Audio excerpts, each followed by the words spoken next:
The Simpsons predicted even this. In late October, Donald Trump met with the leader of China for the first time, and together they agreed to reduce some tariffs. This marked a truce between the two largest countries, and it already seems like nothing will happen. But it seems that's not the case, because the exact same thing was shown in The Simpsons back in 2009. In the 2009 episode titled The Great Wall of Springfield, a billionaire president, strikingly similar to Trump, holds a lavish ceremony to sign a trade agreement with the Chinese leader. All world leaders applaud, markets rise, and it seems peace has arrived. But the next morning during breakfast, the president, scrolling through his smartphone, suddenly announces, "You know what? I think 10% is boring. I'm imposing a 1000% tariff on everything from China."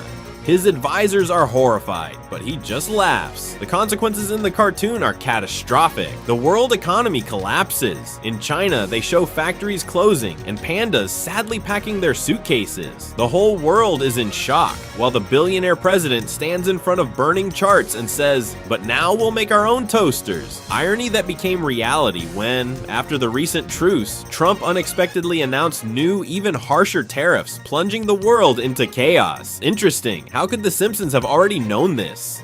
The Simpsons predicted even this. Over the past few weeks, tensions between the US and Venezuela have been escalating. It seems everything is heading toward a full-scale conflict, and the world's most powerful nation could be dragged into a major war. It's terrifying because this exact scenario was shown 7 years ago in the popular animated series The Simpsons. Let's take a look at the 2018 episode titled The Springfield Gambit. It all begins in the Oval Office. President Trump sits at his desk, nervously tapping his fingers. He tells his advisors, tensions with Venezuela are rising. We need to secure Springfield. It's too close to, well, it's close to something. We need a pretext, something big to show our strength. Come up with something. The scene shifts. Homer Simpson is casually walking down a Springfield street with a donut in his hand. Suddenly, the ground begins to shake. A column of military tanks rolls past him, their barrels pointed at residential homes.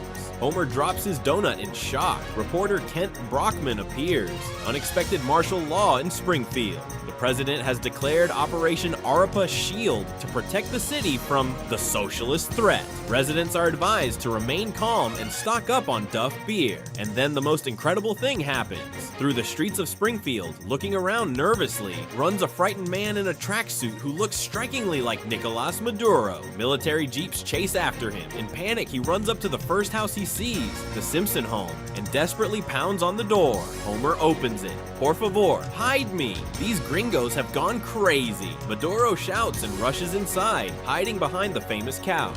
Marge walks into the room and asks, "Homer, who's our new politically significant guest?" Homer just shrugs. Interesting. How could The Simpsons have already known this? The Simpsons even predicted this. Just recently, New York elected a new mayor, Mamdani. He's known for being both Muslim and socialist, and for the first time in US history, New York has chosen such a left-wing leader.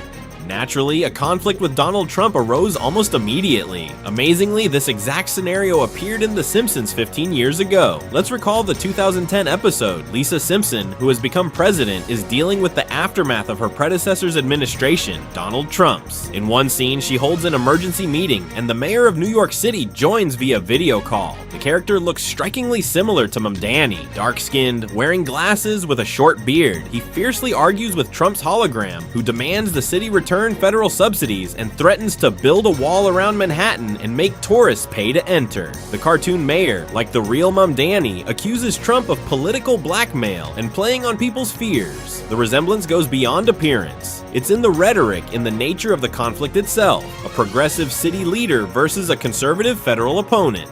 Lines spoken in that old episode are now being quoted word for word in today's news. It really makes you wonder, how did The Simpsons already know?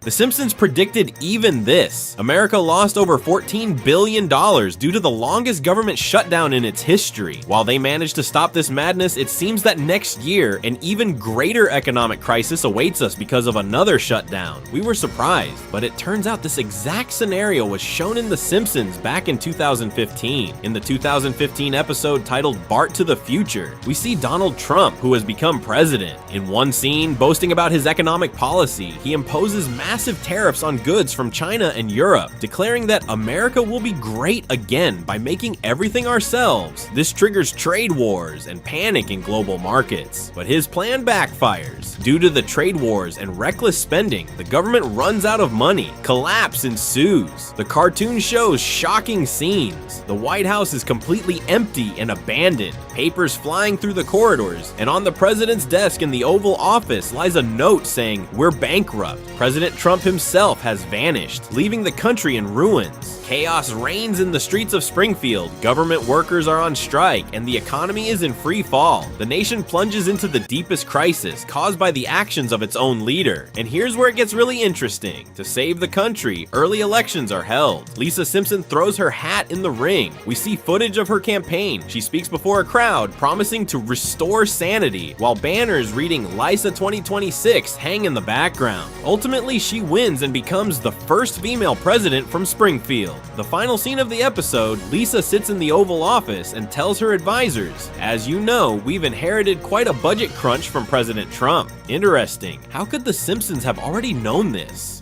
The Simpsons predicted even this. In America, the longest government shutdown in US history just ended. The entire country was completely paralyzed for over 40 days. Hundreds of thousands of people lost their jobs due to problems in the government. But what's even more surprising is that 9 years ago, this exact scenario was already shown in The Simpsons. Let's take a look at the 2016 episode titled "The Day Springfield Stood Still." In the plot, due to a budget dispute between Mayor Quimby and Springfield Republicans, the entire city government shuts down, schools close, garbage isn't collected, and Homer, as a safety inspector at the nuclear power plant, which is federally regulated, finds himself on unpaid leave. In one scene, Kent Brockman reports from in front of burning mountains of trash, while a ticker runs across the bottom of the screen. Day 42, government still not working. We recommend using raccoons as mail carriers. The parallels are simply stunning. The cartoon shows laid-off government workers standing in line for free soup, and chaos on the road because traffic lights aren't working. All of this painfully resembles the real footage we saw just recently. The duration, mass layoffs, infrastructure collapse, everything was predicted with frightening accuracy. Interesting. How could The Simpsons have already known this?